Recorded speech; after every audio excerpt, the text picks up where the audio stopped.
Oke, pemirsa, kita lagi nongkrong di embung. Embung itu apa? Tempat penampungan air. Kita ada hujan ya, untuk menjaga cadangan air di musim kemarau. Jadi alangkah baiknya air hujan yang datang, air hujan yang jatuh di musim penghujan itu tidak terbuang sia-sia.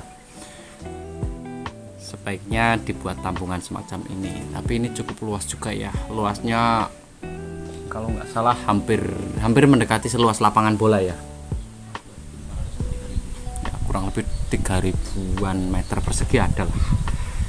Aku belum lihat pelangnya ini di mana, pelangnya nggak tahu. Ini di Desa Kulu, Kecamatan Kajen, Kabupaten Pekalongan. Kulu tuh Kajen apa Karanganyar ya? Karanganyar, Kabupaten Pekalongan. Ya. Di embung ini banyak makhluk hidup yang bergantung pada air yang ada di sini. Salah satunya ikan yang bisa dijadikan untuk objek wisata pemancingan. Ikannya juga gede-gede, bukan sekedar ikan biasa. Ikan yang memang dipelihara. Ini dikelola oleh desa.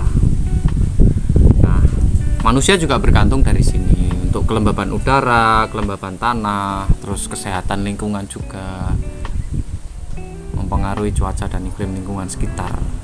Habitat ya, tuh pohon-pohon tuh masih subur di saat musim kemarau seperti ini karena ada cadangan air. Walaupun air intake-nya, air masuknya itu sedikit dari rembesan-rembesan aliran mata air sekitar, tapi masih ada air yang masuk dan ini bisa dialirkan untuk irigasi, untuk kesuburan lingkungan. Jadi kalau bikin embung tuh yang gede, jangan yang nanggung-nanggung kayak kolam mujair. Ada tuh salah satu desa saya lihat di dekat tempat tinggal saya itu ya, ada bikin embung kok cuman segede kolam lele. Jadi ya buat nampung air nggak cukup, buat ngaliri sawah juga nggak cukup. Kelebihannya ketika cadangan air di musim kemarau itu cukup banyak, itu bisa mengurangi potensi bencana kecil yang diakibatkan oleh cuaca, seperti tingkat polusi dari debu juga nggak terlalu banyak. Terus habitat kayak makhluk-makhluk hewan-hewan yang ada di sekeliling kayak burung juga kan masih bisa minum di sini gitu. Terus juga bisa buat objek wisata juga, buat penghasilan. Nah, itu tuh ada ikan tuh lagi lompat-lompat tuh. Nah ya, jadi embung itu penting karena lingkungan. Kalau kelembaban udaranya dari uap airnya itu kurang, sama kelembaban tanahnya itu kurang, otomatis banyak biota yang mati, banyak biota yang terganggu kehidupannya. Hewan-hewan yang bergantung dari pohon-pohon di sekitar juga terganggu, gersang lah. Jadi risikonya besar karena air itu salah satu sumber kehidupan yang penting. Dan Panglima TNI juga sudah mengatakan kalau ada beberapa hal yang menjadi pemicu konflik dunia, salah satunya air, yang lainnya itu sumber pangan dan mineral tambang. Itu bisa menjadi bahan konflik akhir zaman. Nah, jadi Indonesia saat ini sedang berfokus untuk mengelola sumber daya alamnya agar tetap lestari sehingga bisa diwariskan untuk anak cucu. Karena isu kekeringan sendiri cukup mengkhawatirkan saat ini ya, sampai ke pertanian juga banyak yang berimbas, sampai harga-harga bahan pangan juga naik. Yaitu berawal dari kelangkaan air. Manajemen pengaturan debit air seperti ini tuh penting sebenarnya. Bagus, semakin banyak embung itu semakin bagus. Selain bisa untuk menambah income ya untuk masyarakat sekitar, dari warung-warung kayak gini, terus dari wisata, buat tempat diskusi ngobrol, buat tempat rapat juga enak. Ini sebelah sana itu ada kafe yang berkelas tuh.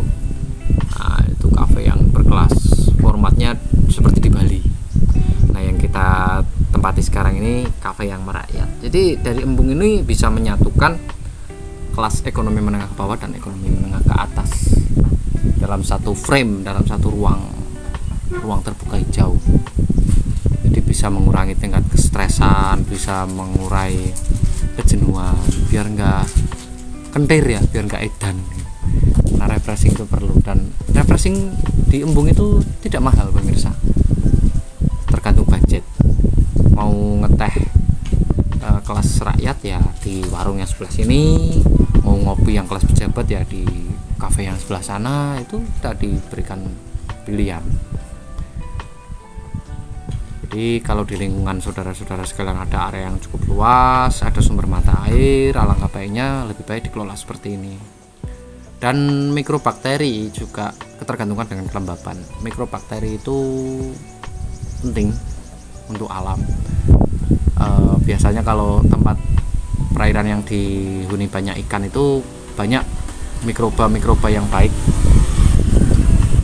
yang bisa menjaga ekosistem juga, untuk penguraian humus, untuk penguraian sisa makanan kita, untuk penguraian sisa sampah, biar tidak menjadi masalah, biar tidak memunculkan limbah amonia yang kemana-mana, karena dibantu diurai sama bakteri. Nah, bakteri sendiri juga ketergantungan dengan kelembaban. Kalau stok air di lingkungannya kurang juga bisa bermasalah. Kayak gitu. Saat ini saya sedang bersama Mas Jeswanto, partner saya. Ya, halo guys. Gimana nih sensasinya nongkrong di embun?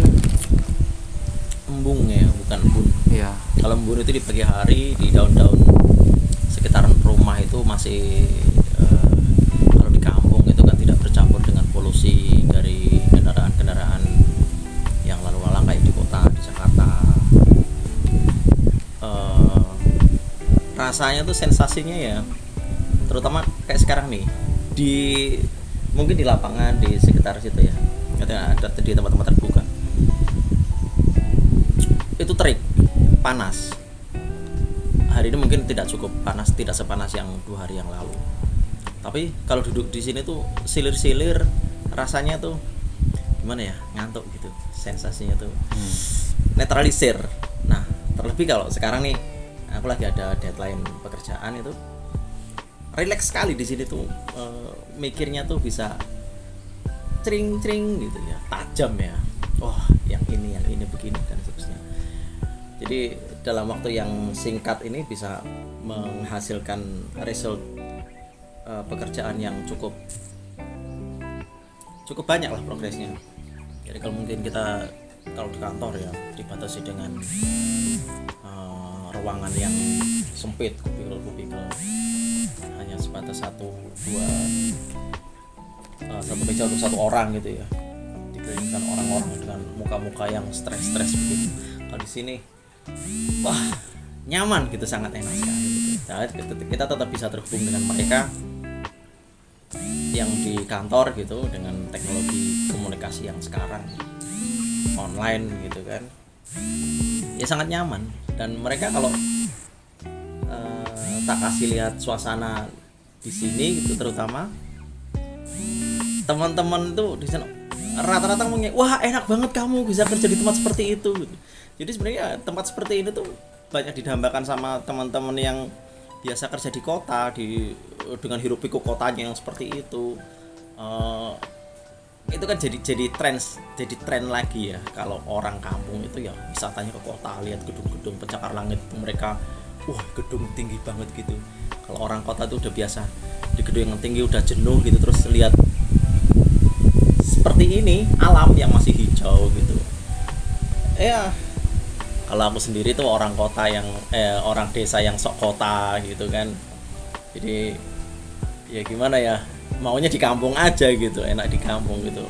Ya kan orang-orang kampung yang sok kota gitu, udah biasa dengan kota gitu, udah malas sama kota. Tapi bajunya itu beli di Bali tuh. kiriman ini mas. Iya.